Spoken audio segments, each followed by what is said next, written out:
Hello, मैं हूं सुनेर सिंह ठाकुर और आज हम पढ़ने जा रहे हैं 12th फिजिक्स का एक।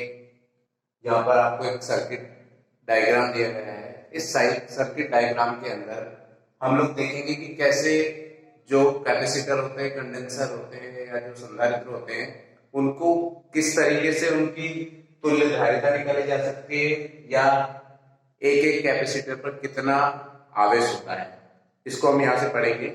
तो यहाँ पे जैसा आपको एक डायग्राम दिया गया है, इस डायग्राम के अंदर सबसे पहले हमें यह देखना है कि डायग्राम के अंदर जो कंडेंसर जुड़े हुए हैं, जो कैपेसिटर जुड़े हुए हैं, वो सबसे पहले ये पता करें कि कौन से क्रम में जुड़े हुए हैं। हम जानते हैं कि जो कंडेंसर या कैपेसिटर होते हैं वो मुख्यतः श्रेणी क्रम या समांतर क्रम या पार्श्व क्रम में जुड़े हुए होते हैं। तो यहाँ पर सबसे पहले हमें यह समझना जरूरी है कि ये कौन से क्रम में जुड़े हुए हैं। तो पहले हम जो डायग्राम है उसको अच्छे से देखेंगे। डायग्राम को जब हम देखते हैं तो मान लेते हैं कि ये हमारा पहला कैपेसिटर है, ये दूसरा कैपेसिटर है, ये तीसरा कैपेसिटर है और ये चौथा कैपेसिटर है। तो हम बात करते हैं कि पहले बात कर लेते हैं कि ये दोनों कैपेसिटर कैसे जुड़े हुए हैं। तो यहां से यदि हम बात करें तो इस कैपेसिटर का प्लस और इस कैपेसिटर का माइनस, यानी जब प्लस यानी एक धन प्लेट को माइनस प्लेट से जोड़ा जाता है तो वो वाला जो क्रम होता है वो श्रेणी क्रम होता है। इसी प्रकार हम इसकी बात कर लेते हैं। तो यहाँ पर इस कैपेसिटर की माइनस प्लेट को इस कैपेसिटर की प्लस प्लेट से जोड़ा गया। इसका मतलब ये है कि कैपेसिटर C2 और कैपेसिटर C3 भी श्रेणी क्रम में जुड़े हुए हैं। इसी प्रकार हम बात करते हैं C3 और C4 की। C3 C4 की बात करें तो इसका माइनस प्लेट और इसकी भी माइनस प्लेट दोनों जुड़ी हुई है, मतलब इनका जो क्रम है वो समांतर क्रम में जुड़े हुए हैं। यानी यह हम बात करें तो ये समांतर क्रम में जुड़े हुए हैं। इसी प्रकार C4 और C1 की यदि हम बात करें तो इस प्लेट का प्लस और इस प्लेट का भी प्लस, इसका मतलब है कि C1 और C4 भी समांतर क्रम में जुड़े हुए हैं। हम जान रहे हैं कि यदि कोई कंडेंसर यदि श्रेणी क्रम में जुड़े हुए हैं तो उन पर जो आवेश होता है वो समान रूप से वितरित होता है, और यदि कोई कैपेसिटर यदि समांतर क्रम में जुड़े हुए होते हैं तो उनका जो विभवांतर होता है वो एक समान होता है। तो यहां से सबसे पहले बात करते हैं C1 C2 C3 जो कि हमने देखा कि ये श्रेणी क्रम में जुड़े हुए हैं। तो श्रेणी क्रम के लिए हम तुल्य धारिता निकालते हैं। मान लेते हैं कि इनकी तुल्य धारिता C है। तुल्य धारिता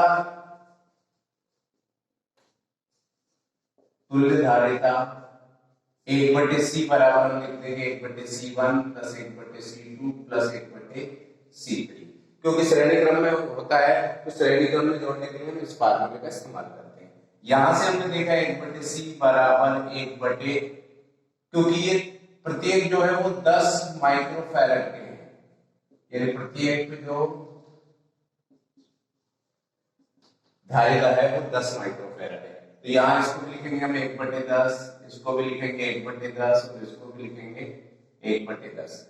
तो यहां से हम 1/C बराबर हमारा निकलेगा, एलसीएम आया हमारा 10, तो ये हो जाएगा 1 + 1 + 1।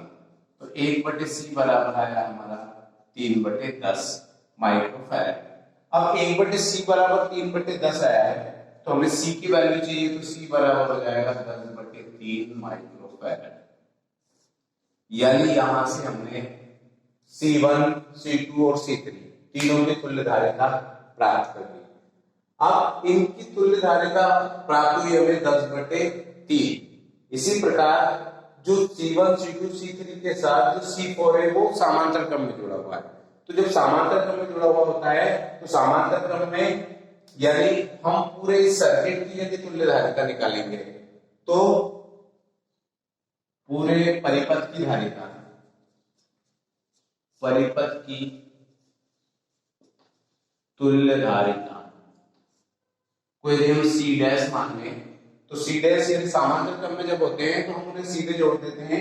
जैसे इसकी तुल्य धारिता होगी थी हमारी C प्लस इसकी जो तुल्य धारिता है, यानी यहाँ पे इसकी धारिता क्या थी 10 थी और C का मान हमने निकाला था 10/3 प्लस 10।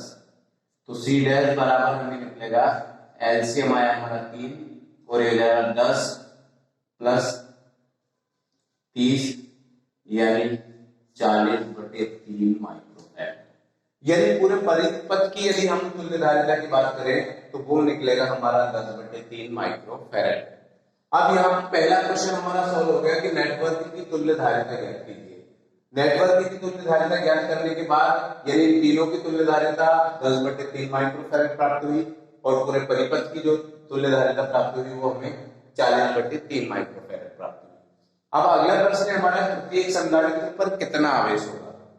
प्रत्येक संधारित्र पर आवेश की यदि हम बात करते हैं तो जितने भी श्रेणी क्रम में जितने भी संधारित्र जुड़े होते हैं उनका जो आवेश होता है एक समान होता है। यदि एक संधारित्र का यदि आवेश हमें पता चल जाएगा तो हम बाकी के भी आवेश पता कर सकते हैं। तो पहले संधारित्र या संधारित्र कोई सा पहले संधारित्र C1 पर आवेश, C1 पर आवेश को हम मान लेते हैं Q या Q1 मान लेते हैं। Q1 बराबर हो जाएगा C1 V। अब C जो है वो धारिता, क्योंकि धारिता जो प्राप्त हुई थी हमें, इसकी जो तुल्यधारिता प्राप्त हुई थी यानी जो श्रेणी क्रम में जुड़े थे उनकी तुल्यधारिता प्राप्त हुई थी हमें 10/3। तो ये हो जाएगा आपका 10/3।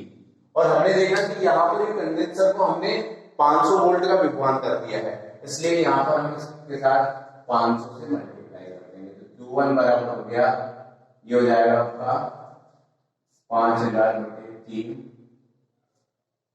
यानी ये वाली वैल्यू हमें प्राप्त होती है। अब जो वैल्यू हमें ये प्राप्त होती है यहाँ पे, अब Q1 की वैल्यू होगी 500/3 माइक्रोफैराड। अब Q1 बराबर 500/3 जो है आवेश का मान निकला। अब हम चाहें तो इस वैल्यू को जो है वो चेंज कर सकते हैं, क्योंकि यहाँ पे हमारी जो वैल्यू प्राप्त हुई थी उस वैल्यू को हम ऐसा कह सकते हैं कि ये हो गया 10/3 माइक्रोफैराड इंटू 500 वोल्ट। अब जो माइक्रोफैराड है उसको हम फैराड में कन्वर्ट करेंगे, तो Q1 बराबर हो जाएगा हमारा 10/3 और माइक्रो मतलब 10 की पावर -6, तो ये हो गया आपका 10 की पावर -6 फैराड इंटू 500 वोल्ट। यहां से यदि हम इसको सॉल्व करेंगे तो ये हो जाएगा हमारा 5000 इंटू 10 की घात -6/3 फैराड। ये हमें याद रखना है कि माइक्रोफैराड बराबर होता है 10 की पावर -6 फैराड। तो यहां से हम जब इसको सॉल्व करेंगे तो इसको हम लिख सकते हैं 5/3 इंटू 10 की घात, ये हो गया 3 और ये हो गया 10 की घात -6, यानी 5000 को हम लिख सकते हैं 10 की घात 3 इंटू 10 की घात -6 फैराड हो गया। तो यहां से तो ये वाली जो वैल्यू प्राप्त हो जाएगी हमें, इसको हम लिख सकते हैं 5/3 इंटू 10 की घात -6 में से 3 गए तो -3, यानी ये वाली वैल्यू हमें प्राप्त होती है।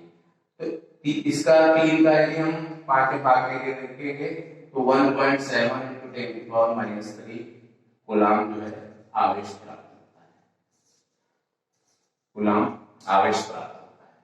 यदि C1 पर भी इतना ही आवेश होगा, C2 पर भी इतना ही आवेश होगा और C3 पर भी इतना ही आवेश होगा। परंतु हम बात करते हैं C4 पर आवेश। C4 पर आवेश की यदि बात करें तो C4 पर जो आवेश होगा, आवेश Q डैश बराबर होगा CV। Q डैश बराबर C यानी धारिता। तो धारिता की यदि हम बात करते हैं तो इसकी जो धारिता है वो 10 है और इसका जो वोल्टेज है, जो वोल्टेज हमने दिया है इसको, वो वोल्टेज है हमारा 500। Q डैश बराबर 10 माइक्रोफैराड इंटू 500, तो ये हो जाएगा 10 माइक्रोफैराड को हम लिख सकते हैं 10 इंटू 10 की घात -6 इंटू 500, तो ये हो गया हमारा 5000 इंटू 10 की घात -6। तो 5000 को भी हम ऐसे लिख सकते हैं, 5000 को यदि हम लिखेंगे तो 5 इंटू 10 की घात 3 इंटू 10 की घात -6 यानी कूलाम में कन्वर्ट हो जाएगा। तो ये हो जाएगा 5 इंटू 10 की पावर -3 कूलाम। यानी C1 पर जो आवेश होगा वो 1.7 × 10⁻³ C2 पर भी C3 पर भी सेम होगा, परंतु C4 पर जो आवेश होगा वो 5 × 10⁻³ कूलम होगा। बहुत बहुत धन्यवाद देखने के लिए। इसी तरह की और भी समस्याओं के लिए देखते रहिए हमारा चैनल।